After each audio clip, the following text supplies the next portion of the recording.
Hello everyone, आज हम पढ़ेंगे क्लास 7 का एक चैप्टर जिसका नाम है the bear story. There was once a lady who lived one second who lived in an old manor house on the border of a big forest. This lady had a pet bear she was very fond of. It had been found in the forest, half dead of hunger, so small and helpless that it had to be brought up on the bottle by the lady and the old cook.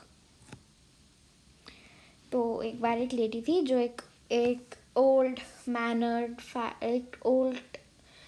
Manor house में रहती थी जो थोड़ा सा पुराना सा लगता था। एंड वो एक बड़े फॉरेस्ट के बॉर्डर पे था उसका घर। और उस लेडी के पास एक पेट बेर था, भालू, जो उसे फॉरेस्ट में मिला था, आधा मरा हुआ हंगर की वजह से, भूख की वजह से। और हाँ, तो वही उसके पास एक पेट बेर था। This was several years ago, and now it had grown up to a big bear, so big and strong that he could have slain a cow and carried it away between his two paws as if he had wanted to. तो वो बहुत सारे साल की पहले की बात थी, लेकिन अब वो जो बेर था वो बहुत बड़ा हो गया था। और अब वो एक गाय को भी अपने दोनों पॉज से पकड़कर उठा सकता था, एंड वो बहुत ही शक्तिशाली हो गया था। But he did not want to. He was a most amiable bear who did not dream of harming anybody, man or beast. He used to sit outside his kennel and look with his small intelligent eyes most ambically at the cattle grazing in the field nearby. लेकिन ये जो बेर था ये ऐसा कुछ नहीं करना चाहता था। ये बहुत ही प्यारा सा अच्छा सा बेर था जो किसी चीज़ को भी और किसी को भी हार्म नहीं करना चाहता था। तो ये अपने कैनल, मतलब कि जैसे डॉग का जो हाउस होता है उसे भी कैनल बोलते हैं, वैसे बेर के हाउस को भी कैनल बोलते हैं। तो वो अपने कैनल से बाहर निकलता था एंड अपने इंटेलिजेंट आईज से कैटल जो थी उनको ग्रेज करते हुए देखता था। जो कैटल ग्रेज कर रही थी पास के फील्ड में, उनको वो देखता था बहुत अच्छे मैनर में। ये नहीं कि मैं उनको खा जाऊंगा या उनको हार्म करूंगा, बहुत अच्छे मैनर से कि वो किसी को कुछ नहीं करेगा। The 3 shaggy mountain ponies in the stable knew him well and did not mind in the least when he shuffled into the stable with his mistress. तो हाँ, उन आंटी के पास 3 शैगी माउंटेन पोनीज, ओके, तो वो भी थे stable में। And जो पोनीज थे उनको भी प्रॉब्लम नहीं होती थी बेर से। The children used to ride on his back and had more than once been found asleep in his kennel between his two paws. The 3 dogs loved to play all sorts of games with him, pull his ears and his stump off a tail, and tease him in every way, but he did not mind it in the least. Okay? तो इन aunty के पास 3 dogs भी थे। तो जो बच्चे थे वो भी उस बेर के बैक पे राइड करते थे, और कई बार 2 से ज़्यादा बार वो उसके कैनल में सोते हुए मिले। एंड आंटी के पास 3 कुत्ते भी थे जो बहुत सारे गेम्स प्ले करना उनको अच्छा लगता था बेर के साथ। He had never tasted meat. He ate the same food as the dogs and often out of the same plate: bread, porridge, potato, cabbage, turnip. He had a fine appetite, and his friend the cook saw to it that he got his fill. Okay? तो जो बेर था वो nonveg नहीं खाता था, meet नहीं खाता था। वो डॉग्स, नॉट नॉनवेज बट हाँ मीट नहीं खाता था, वो डॉग्स के जैसे सेम फूड खाता था और कभी कभी तो उसकी जो मिस्ट्रेस थी उसके सेम प्लेट से भी खा लेता था ब्रेड, पॉरेज, पोटैटो, कैबेज या टर्निप। और जो कुक था उनका वो देखता रहता था कि बेर को सही टाइम पे खाना मिल रहा है, हर दिन खाना मिल रहा है, और लाइक वो उसका खाना मैनेज करता था। Bears are vegetarians if they have a chance, and fruit is what they like best. In the autumn, he used to sit and look with wistful eyes at the ripening apples in the orchard, and his young days he had been sometimes unable to resist the temptation to climb the tree and help himself to a handful of them. ठीक है, तो ये कभी कभी ये जब autumn season आता था तब ये एप्पल के ट्री के पास जाता था, बैठता था और एप्पल्स को देखता था। एंड जब वो छोटा था तब वो अपने आप को रोक नहीं पाता था और कभी कभी एक बंच ऑफ एप्पल ले आता था अपने आप के लिए और खा लेता था। Bears look clumsy and slow in their movements, but try a bear with an apple tree, and you will soon find out that he can easily beat any schoolboy at that game. Now he had learned that it was against the law, but he kept his small eyes wide open for any apples that fell to the ground. तो यहाँ पे तो फिर वही कि bears कुछ लोगों को लगता है कि वो क्लमजी होते हैं, और क्लमजी मतलब लेज़ी और स्लो होते हैं, लेकिन असल में ऐसा नहीं होता है। उनको एप्पल ट्री के पास ले जाओ तो और उन्हें क्लाइंब करने के लिए बोलो तो वो किसी भी स्कूल बॉय से तेज़ क्लाइंब कर सकते हैं। एंड अब वो जो बेर था जो आंटी के पास था, वो बेर पूरा सीख चुका था हर चीज़, तो उसे ये भी पता था कि एप्पल ट्री से तोड़ना चढ़ के लॉ के अगेंस्ट है। तो फिर लेकिन तब भी क्योंकि उसे एप्पल बहुत अच्छा लगता था तो तो फिर वो ध्यान से देखता रहता था कि अगर कोई भी एप्पल ट्री से ज़मीन पर गिरे जिससे वो उसे खा सके। There had also been some difficulties about the beehives. He had been punished for this by being put on a chain for 2 days with a bleeding nose, and he had never done it again. Otherwise, he was never put on a chain except for the night, and quite rightly so, for a bear, like a dog, is apt to get somewhat ill-tempered if kept on a chain, and no wonder. Okay, तो इसके लिए bee hive में भी थोड़ी सी difficulty होती थी, क्योंकि आपको तो पता ही होगा कि बेयर्स को हनी अच्छी लगती है, तो बी हाइव देख के भी वो ऐसे ही पगला जाता था, उसे खाने का मन होता था उसे। तो एक बार उसने ट्राई किया और तभी उसकी जो मिस्ट्रेस थी उसने बेर को पनिश कर दिया, उसे चेन पे डाल दिया, चेन पे बांध दिया। लाइक वो होता नहीं है जैसे डॉग्स का कॉलर होता है उसमें लीश लगा देते हैं, तो वही उन्होंने बेर को भी लीश कर दिया एंड उसे 2 दिन तक वहीं रखा। एंड उसकी नोज़ ब्लीड कर रही थी तब भी उसे वहीं रखा चेन से बांध कर, बेसिकली लीश कर कर। एंड उसके बाद बेर ने ऐसा कभी नहीं किया। और बेर को चेन पे उसकी मिस्ट्रेस तभी लगाती थी या तो रात में, और जैसे डॉग को अगर आप लीश करके रखोगे, चेन पे बांध के रखोगे तो उन्हें भी गुस्सा आएगा, इसी तरह बेर को भी गुस्सा आ सकता है। He was also put on the chain on Sundays when his mistress went to spend the afternoon with her married sister, who lived in a solitary house on the other side of the mountain lake, a good hour's walk through the dense forest. तो उसकी mistress कभी कभी उसे chain पे तब भी रखती थी जब वो संडेज़ को अपनी सिस्टर से मिलने जाती थी, और उनका सिस्टर का हाउस था माउंटेन लेक के दूसरे साइड में, एंड वो वॉक थोड़ी सी लंबी थी और उनका रास्ता था डेंस फॉरेस्ट के बीच में से उनको जाना पड़ता था, वही था उनका रास्ता। It was not supposed to be good for him to wander about in the forest with all its temptations. It was better to be on the safe side. Okay, तो वो अच्छा तो वो आंटी बेयर को इसलिए नहीं ले जाती थी क्योंकि बेयर के लिए सेफ नहीं था पूरे फॉरेस्ट में जाने के लिए, क्योंकि वहाँ पे लाइक वो उसकी टेम्पटेशंस की वजह से, मतलब कि जैसे वो एप्पल देख लेता है तो खाने का मन करता है, तो इसलिए आंटी सोचती थी, वो जो मिस्ट्रेस थी उसके, वो सोचती थी कि उसे घर पे ही रखो. He was also a bad sailor and had once taken such a fright at a sudden gust of wind that he had upset the boat and he and his mistress had to swim to the shore.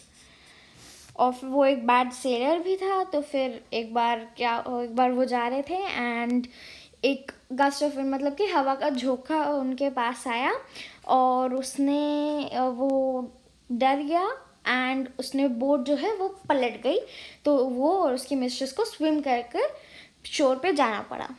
Now he knew quite well what it meant when his mistress put him on a chain on Sundays, with a friendly tap on his head and the promise of an apple on her return if he had been good during her absence. तो इतने सब के बाद वो समझ चुका था कि उसकी मिस्ट्रेस उसे संडेज को घर पे लीश करके क्यों रखती थी, और ये भी समझ गया था लाइक, और फिर उसे एक फ्रेंडली टैप देती थी उसके सर पे और उसे प्रॉमिस करती थी कि अगर वो अच्छे से बिहेव करेगा घर पर तभी तो वो उसके लिए एक Apple लाएंगी. He was sorry but resigned like a good dog when his mistress tells him he cannot come with her for a walk.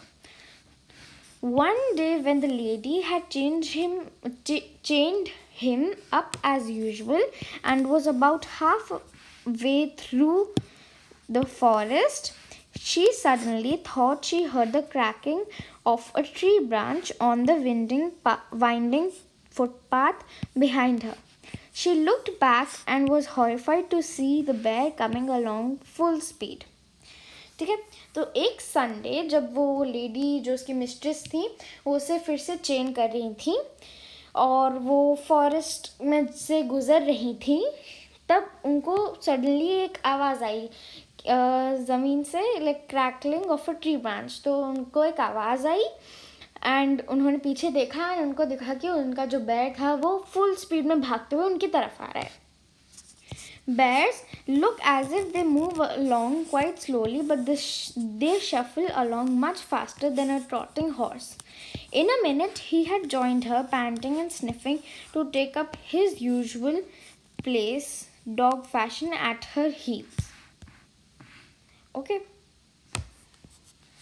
The lady was very angry. She was already late for lunch. There was no time to take him back home. She did not want him to come with her. And besides, it was very naughty of him to have disobeyed her. ठीक है, तो lady को समझ नहीं आया क्योंकि वो बैर उनके पीछे पीछे आ रहा था, तो उनको समझ में नहीं आया कि वो करें क्या, क्योंकि वो ऑलरेडी लंच के लिए लेट हो रही थी और उनके पास टाइम था उसे वापस छोड़ने का, ना ही वो चाहती थी कि वो उसके साथ कि वो उनके साथ आगे बढ़े, घर तक जाए, क्योंकि फॉरेस्ट था और ये नॉटी था. और फिर उनको और गुस्सा आई क्योंकि ये इतना नॉटी था कि उसने डिसोबे किया उनके ऑर्डर्स को, जो उन्होंने बोला कि तुम यहीं रहो घर में, वो उसने ओबे नहीं किया, उसने फॉलो नहीं किया, वो बाहर आ गया. She told him in her severest voice to go back at once, menacing him with her parasol. Okay, so parasol basically एक अम्ब्रेला काइंड का होता है, हल्का सा अम्ब्रेला जो रेनफॉल वगैरह के लिए यूज़ नहीं होता, लेकिन थोड़ा सा फैशन टाइप का सन से बचने के लिए यूज़ होता है. He stopped a moment and looked at her with his cunning eyes, but did not want to go back and kept on sniffing at her. When the lady saw that he had even lost his new collar, she got still more angry and hit him on his nose with her parasol so hard that it broke into two. Okay, तो वो lady को और ज़्यादा गुस्सा आ रहा था। तो और उन्होंने ये देखा कि उसका जो कॉलर है वो भी नहीं है, उसका न्यू कॉलर भी उसके गले में नहीं है। तो उन्हें और गुस्सा आ गया और उन्होंने उस बेयर को अपने पैरासोल से, जो मैंने अभी जिसका मीनिंग आपको बताया था, हल्का सा अम्ब्रेला टाइप का सन रेज से बचने के लिए, उससे अपने बेयर की नोज़ पे ऐसा मारा कि वो 2 पीसेस में टूट गई, लाइक निकल गई। He stopped again, shook his head and opened his big mouth several times as if he wanted to say something. Then he turned round and began to snuffle back the way he had come, stopping now and then to look at the lady till at last she lost sight of him. Okay? तो फिर वो जो bear था वो वापस जाने लगा। फिर उसके बाद when the lady came home in the evening, the bear was sitting in his usual place outside the kennel looking very sorry for himself. तो जब वो लेडी वापस घर आई तो फिर उन्हें अपना बेयर दिखा उसके यूजुअल प्लेस पे बैठा हुआ उसके कैनल में। और the lady was still very angry. She went up to him and began to scold him most severely and said he would have to be chained for 2 more days. The old cook, who loved the bear as if he had been her son, rushed out from the kitchen very angry. तो जो lady थी वो अभी भी बहुत गुस्से में थी एंड वो बेयर के पास गई और उसे डांटने लगी और बोला कि वो और 2 दिन तक ऐसे ही चेन रहेगा। और जो कुक था जो उसके बेयर के पास बेयर से बहुत प्यार करता था, वो बेयर के पास गया किचन में से और बहुत गुस्से में गया। What are you scolding him for, Mrs.? said the cook. He has been as good as gold the whole day, bless him. He has been sitting here quite still on his haunches, as meek as an angel, looking the whole time towards the gate for you to come back. फिर वो cook बोलता है कि आप इसे क्यों डांट रही हैं। वो बोलता है कि ये तो ऐसे ही बैठा रहा है पूरे दिन, उसने तो कुछ नहीं किया। ठीक है, तो आपको समझ में आ गया कि वो जो बेयर था वो कोई और बेयर था और ये असली बेयर। ठीक, तो अब आ जाते हैं क्वेश्चन आंसर्स पे। तो first is answer the following questions. Question number 1 is where did the lady find the bear cub, how did she bring it up. इसका आंसर है okay, so question यहाँ पे and answer is the lady found the bear cub in the forest near her house. She fed him with bottled milk. Her cook helped her in this task. Now is the question number 2, which is the bear grew up but he was a most amiable bear. Give 3 examples to prove this. The 3 examples that prove that he was a most amiable bear are he used to friendly watch the cattle grazing. The 3 dogs used to play with him, pull his ears and teasing. Children used to ride his back. Next, what did the bear eat? There were 2 things he was not allowed to do. What were they? The bear ate the food same as dogs: porridge, bread, cabbage, potato, turnip. He used to like fruits. He was not allowed to do the following: pluck apples from the apple tree and harm the beehives on the tree. Next is question number 4, which is when was the bear tied up with a chain? Why? The bear was tied up on Sundays because his mistress used to go for a visit to her sister. Now question number 5. What happened one Sunday when the lady was going to her sister's house?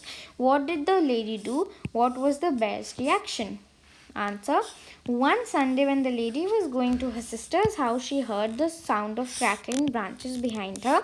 She saw the bear. She was very angry at him to have left the room. She hit him with her parasol. The bear turned around and began to walk back. Next. Why was the bear looking sorry for himself in the evening? Why did the cook get angry with the mistress?